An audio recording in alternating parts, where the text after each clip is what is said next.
Have you ever walked into a place and felt like you were invisible? Not in the sense of drifting aimlessly through the universe, but standing right there, yet somehow no one sees you. Before diving into the story, comment where you're watching from and don't forget to subscribe so you won't miss the latest stories. That was exactly how Karoline Leavitt felt that day. After stressful days in Washington battling left-wing media and shutting down leaks, Karoline just wanted a place to unwind. Rio Grande, a luxurious gem in her husband Nicholas Rio's real estate empire, was the perfect destination. To avoid attention, she booked under the name Karoline Wilson. Stepping into the grand lobby adorned with crystal chandeliers, Karoline quickly sensed something was off. The staff seemed distracted, laughter echoing from a corner of the reception desk. She approached the counter where a disheveled receptionist with light blue hair, Avery, was wearing earbuds, absorbed in her phone, her screen flooded with progressive hashtags. Karoline tapped the counter lightly, her voice calm. "I have a reservation under Karoline Wilson." Avery glanced up, her eyes scanning Karoline for a second before freezing. A flicker of recognition flashed. Golden hair, that sharp voice from Fox News. Her lips curled slightly as if weighing her next move. "Karoline Wilson?" Her tone was polite, but with a faint edge of mockery. "Wait a minute. Aren't you Karoline Leavitt, Trump's person?" Karoline raised an eyebrow but didn't deny it. "I'm Karoline Wilson. Please check my reservation." Avery kept smiling, but her voice took on a sarcastic lilt. "I'm so sorry, ma'am, but I don't see any booking under that name. Maybe the system hasn't updated. We tend to prioritize more open-minded guests." The word open-minded hung in the air, laced with intent. Karoline immediately recognized the hostility in Avery's tone. Her lips curled into a cold smile. "Open-minded?" Her voice was sharp as a blade. "You mean refusing me service because of my political views?" Avery gave a small but defiant shrug. "I didn't say that, ma'am, just that the system isn't showing your booking. We have certain standards here. Surely you understand that, with your Washington experience?" Washington landed like a subtle jab. Karoline narrowed her eyes slightly, then calmly pulled out her phone, opening the confirmation email from Rio Grande. She held the screen up to Avery. "Here, Suite 1401, booked under Karoline Wilson. Check again, or explain why it's not in your system." Avery glanced at the screen but didn't bother searching properly. She lazily tapped a few keys, then shrugged again. "Still nothing, ma'am. Maybe you booked it wrong or someone adjusted it. That happens sometimes, especially when guests don't fit our vibe." "Vibe?" Karoline's voice dropped to a dangerous level. "You mean refusing people who don't bow to your woke nonsense?" Avery blinked, a flicker of unease in her eyes, but quickly regained her confidence. "I'm not refusing anyone, ma'am, but we prioritize guests who respect progress, things like equality, the environment, ideas that don't seem to be on your agenda, right, Ms. Leavitt?" Karoline laughed, a short, sharp sound cutting through the air. "My agenda? You're picking a political fight with me in my husband's hotel?" Avery folded her arms, her smirk deepening but her eyes burning with clear hostility. "I'm just doing my job, ma'am. But if you want to bring up your husband, why not have him fix the system? I hear people like you are better at pulling strings than solving real problems." The words were fuel to the fire. Karoline had faced countless foes in Washington, leftist reporters, sanctimonious politicians. But this smug attitude from a receptionist playing social justice warrior was a new peak. "Check again." Her voice was like ice, each word deliberate. Avery sighed dramatically, tapping the keyboard lazily before flashing a saccharine smile. "Still nothing, ma'am. Maybe it's because our system doesn't accommodate outdated views." "Outdated views?" Karoline's voice dripped with sarcasm. "You mean the values that built this country? The ones you and your progressive pals are trying to tear down?" Avery flushed, but didn't back down. I'm not tearing anything down. I'm protecting this space from people like you, those who oppose diversity, suppress others' rights, and think they can bully their way in with fame. Karoline straightened, her eyes sharp as lasers. Protecting this space by refusing customers you don't like? That's the freedom you're so proud of? Avery's lip curled, her tone now tinged with arrogance. I get to choose who I serve, ma'am. This isn't the place for people like you. You should know that, carrying that Trump press secretary title. Karoline let out a slow, cold laugh. So you recognize me from the start and deliberately deleted my booking because you don't like what I stand for. Who do you think you are, Avery? A receptionist or a self-appointed activist? Avery blinked rapidly but held her ground. I'm just doing my job. If you don't like it, prove me wrong. I'm waiting. Karoline stepped back, her eyes locked onto Avery. She pulled out her phone again, fingers flying across her contacts. Fine. I'll show you the cost of crossing me. Karoline's sharp gaze never left Avery as she held up her phone, fingers racing through her contacts with the ease of someone accustomed to dismantling opponents with cold precision. Josh, she said the moment her assistant picked up, her voice low but unwavering. I need you to access Rio Grande's internal system. Look up the front desk account under Avery. Check the activity log. Josh, always prepared from his days in the White House, responded without hesitation. On it, Miss Leavitt. Give me a minute. The rapid clatter of keystrokes filled the speaker, crisp and deliberate, like a drum roll before judgment. Avery's smirk wavered, her bravado faltering. What are you doing? She asked, her voice higher now, losing its feigned sweetness. Karoline flicked her a cold glance. Giving you one last chance to admit you deleted my reservation. If not, I'll prove it myself. Avery's lip twitched. She was trying to hold her ground, but her confidence was slipping. Prove what, ma'am? She shot back, forcing a mocking tone. The system doesn't have your name, and I don't have to play along with your power games. This isn't the White House. Karoline's smile was pure ice. No, she said, voice edged with sarcasm. It's my husband's hotel, and you just made it your battlefield. Big mistake. Her phone buzzed. A message from Josh.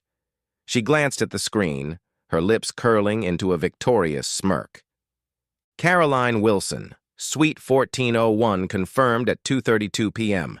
Manually deleted by Avery L. at 5:18 p.m. Google search, Karoline Leavitt, from the same account at 5:15 p.m. Without a word, she turned the screen toward Avery. Avery's eyes flickered to the glowing evidence and her face paled. That could be a glitch, she stammered, her voice unsteady. I didn't do anything. Computers, sometimes. Karoline cut her off, stepping closer, her eyes like lasers. A glitch? Her tone was sharp, slicing through Avery's excuse. Then why did your account delete my booking at the exact moment I was standing here? Don't lie. Avery recoiled, her hands gripping the counter. I was just checking, she sputtered weakly. It wasn't on purpose. You can't prove. Karoline let out a short, icy laugh. Can't prove it? She switched to speaker mode and called Josh back. Read it aloud, Josh. Josh's voice came through, steady and precise. Karoline Wilson, reservation for Suite 1401, confirmed at 2:32 p.m., manually deleted at 5:18 p.m. by the same account. No reason noted. The lobby stirred. A murmur spread through the small crowd that had gathered. An older man muttered, She's done for. A younger woman shook her head, lips pressed together, but said nothing.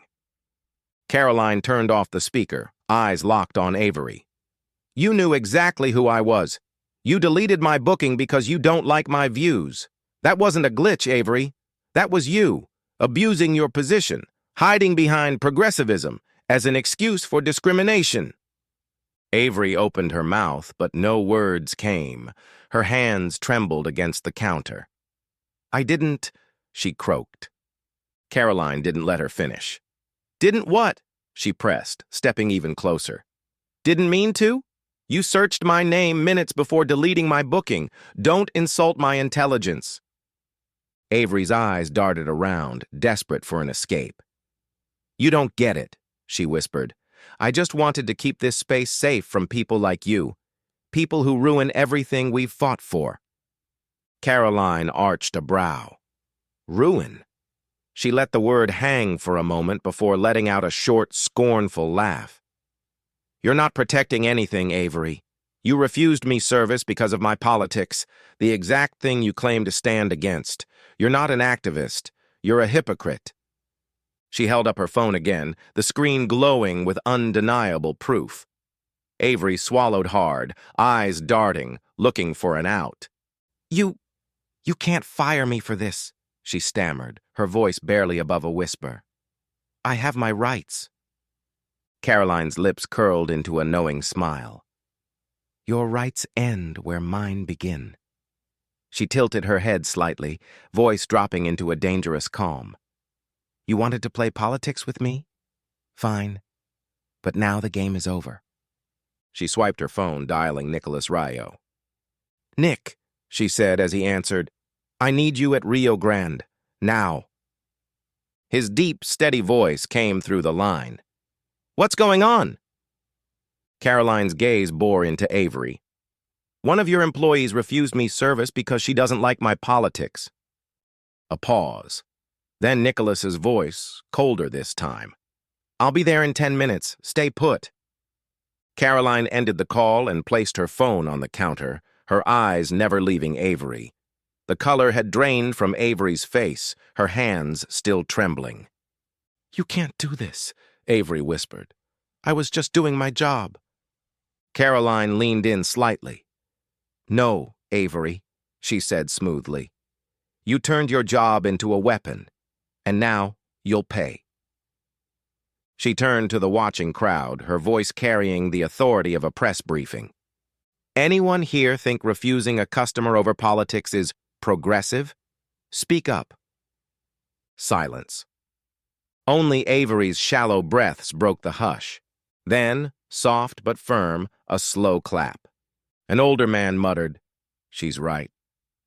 A younger woman frowned but held her tongue. Karoline turned back to Avery, her expression as cold as steel. "You picked the wrong fight," she said quietly. "And when my husband gets here, you'll see the cost of your arrogance." The lobby was thick with tension, punctuated only by hushed murmurs. Avery stood frozen, her face pale, fingers gripping the counter like a lifeline. Then, an unmistakable sound. Leather shoes, deliberate and firm, echoing across the marble floor. The crowd instinctively parted as Nicholas Rio strode in. Tall, commanding in a tailored gray suit, his silver-streaked hair sharp against his deep brown eyes. The whispers grew. Some recognized him, the real estate mogul behind Rio Grande's empire. He walked straight to the front desk, scanning the scene with a hawk-like gaze before settling on Karoline. Then his eyes shifted to Avery. "What's going on?" His voice was deep, steady, unyielding. Karoline turned to him, her voice calm but cutting. "Nick, your employee just deleted my reservation because she doesn't like my political views. I have proof." She held up her phone, the screen still glowing with the log. Nicholas's expression darkened. His gaze snapped to Avery. "Is this real?" Avery blinked rapidly, hands trembling as they left the counter. I didn't..." Nicholas raised a hand, his voice like ice. "I'm not asking if you meant to. I'm asking if this is real." Avery swallowed hard. It was just a system error," she whispered. "I didn't mean..." Karoline let out a short laugh. "A system error?" She held up the log. "Right after you searched my name? Want me to read it again?" Nicholas didn't even glance at Karoline's phone. His voice was already a verdict. "You're fired." Avery stumbled back. "What? No, you can't." Nicholas cut her off, his voice cold. "Pack your things. You have 10 minutes before security removes you." The crowd buzzed, a murmur of agreement. Avery's lips parted, speechless. She had played her game, and she had lost. Avery stood frozen, her eyes red-rimmed with shock and fury. Her mouth opened as if to protest, but only broken, choking sounds came out. "You can't do this to me!" she screamed, her voice cracking. "I have my rights! This is my space!" Karoline's cold smile barely flickered. Her gaze was sharp as a blade. "Your space," she repeated, her voice dripping with disdain. "This is my husband's hotel, not some leftist playground for people like you. If you want to fight, take it elsewhere." Avery spun toward Karoline, her eyes blazing with fury. "You're a dictator. You think you can use power to force people into submission?" Karoline's smirk deepened, full of quiet menace. "I'm not forcing anyone. You dug your own grave when you deleted my reservation just because you don't like me. This isn't power. It's consequences." Nicholas nodded, his deep voice like a judge's gavel. "You heard her. Get out." Avery stood there, hands trembling, tears brimming over. "You'll regret this," she choked out, her voice barely above a whisper. "The left won't let this slide." Nicholas shrugged, his eyes steady and unflinching. "Let them try. Now go." Avery stumbled back, then turned and ran toward the staff room behind the counter, her sobs echoing as she disappeared. The hotel lobby erupted. Some guests clapped, a few whistled. An older man nodded approvingly. "She had it coming," he muttered. A young woman with green-dyed hair shrieked, "This is oppression! I'm posting this on X!" Phones shot up instantly, flashes flickering like a miniature protest. Nicholas turned to a nearby employee, his voice like ice, sharp as a blade.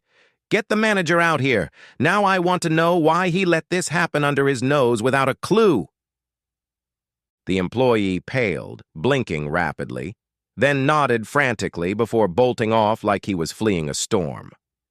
The Riccio Grand lobby gradually settled as the chaos faded. Avery's sobs grew distant behind the staff room door. Guests dispersed, though a few lingered, still whispering about what they'd just witnessed.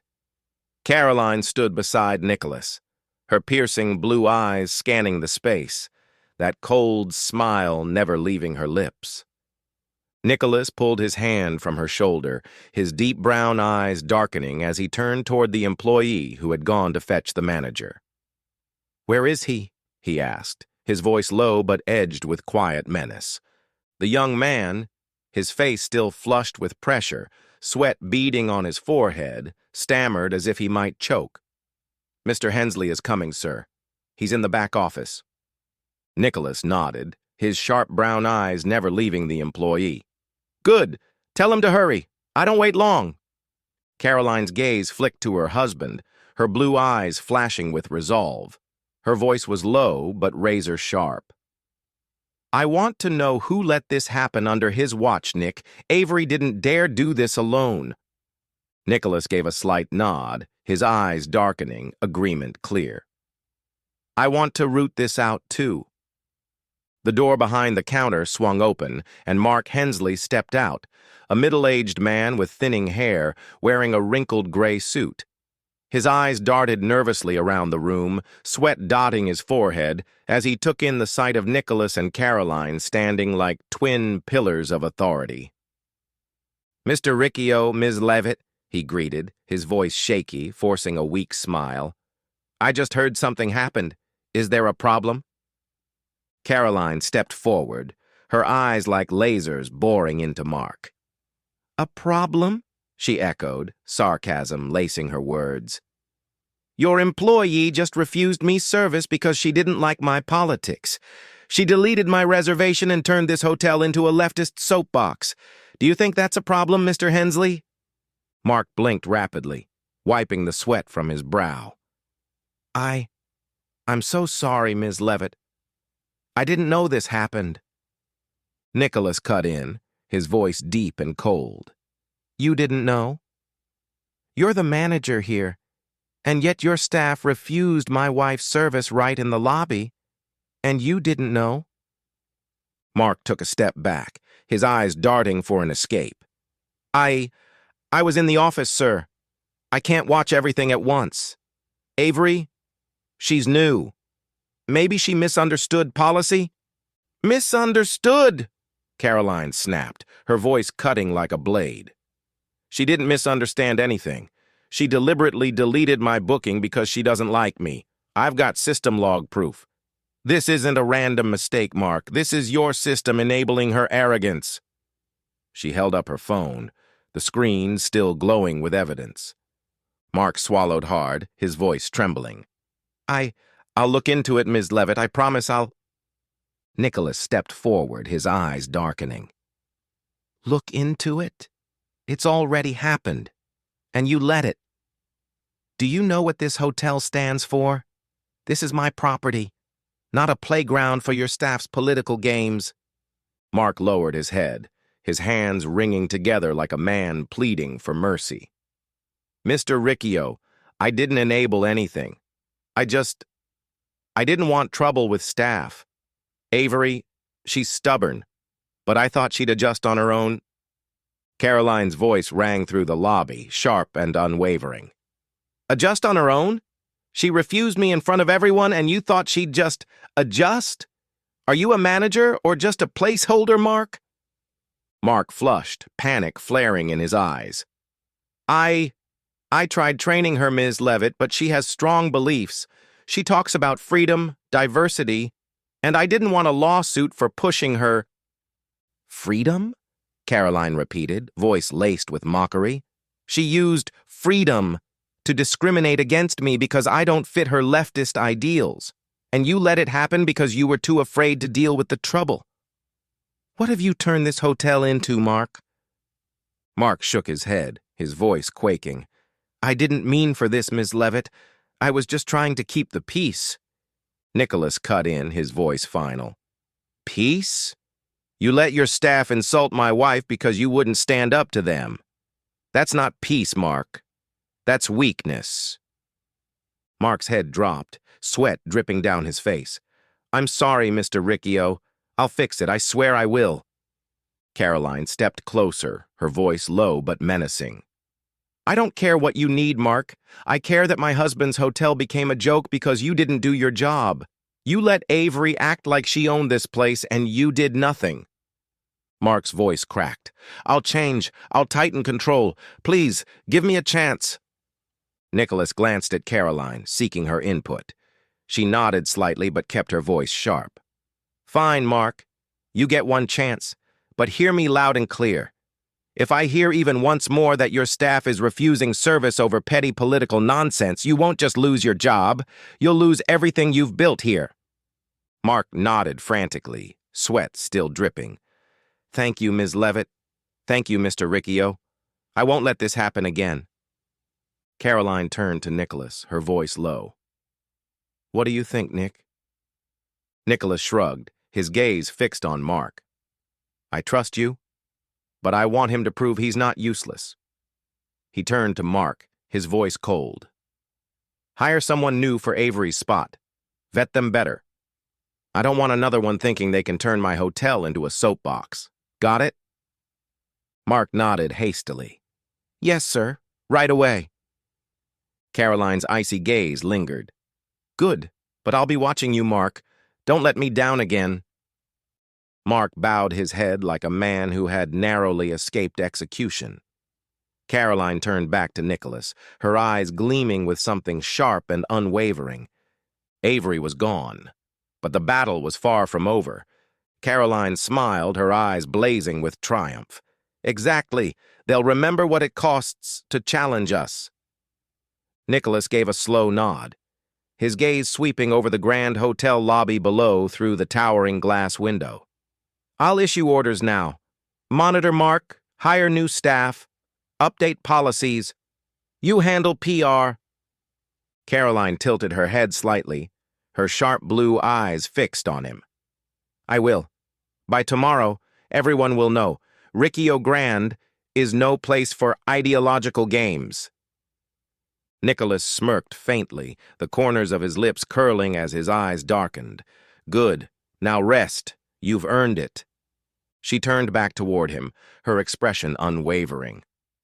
Today wasn't just about Avery or Mark, Nick, she said, her voice low but charged with conviction. It was about what we stand for, real American values. Nicholas studied her for a moment, then gave a subtle nod. You're right. And we proved it. Karoline's lips curled into a knowing smile, ice-cold and unwavering. I want them to remember this forever. She stepped toward the table, picking up the last whiskey glass. With a measured grace, she took a slow sip before setting it down with a faint clink. Her voice dropped, firm and deliberate. I've seen it in Washington. People like Avery think they can hide behind ideology, that they can use words like inclusivity and freedom as shields while shutting others out. They paint themselves as victims while forcing their own beliefs onto everyone else. Nicholas stepped beside her, his presence steady, his expression unyielding. They do. But today, we reminded them that actions have consequences. And I'll make sure it doesn't happen again. Not here, not in any of my hotels. Karoline's gaze sharpened with resolve. Good. But this isn't just about a hotel, Nick. It's about something bigger. A win for people like us. People who believe in true freedom, not the selective kind preached by the left. She turned toward the window, her voice carrying the weight of a carefully delivered press statement. Avery thought she could challenge me because I don't fit into her narrow definition of open-mindedness. She believed her version of tolerance gave her the right to refuse me service, to erase me like I didn't belong. But she was wrong. And now, she understands the price of arrogance.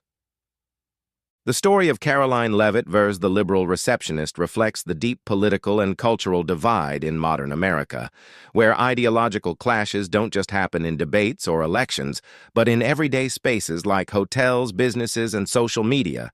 In this moment, Karoline, a conservative White House press secretary, finds herself facing off against Avery, a liberal hotel receptionist who allows her personal politics to dictate her professional duties. What Avery sees as an act of resistance, denying service based on political beliefs, Karoline exposes as discrimination, using undeniable system logs to bring the truth to light. Her husband, Nicholas, swiftly enforces accountability, firing Avery on the spot and making it clear that his establishment is no place for political bias. But the story doesn't end there. Together, Nicholas and Karoline take decisive action, tightening policies, hiring new staff, and sending a bold message across social media. Within hours, the internet erupts. Hashtags trend.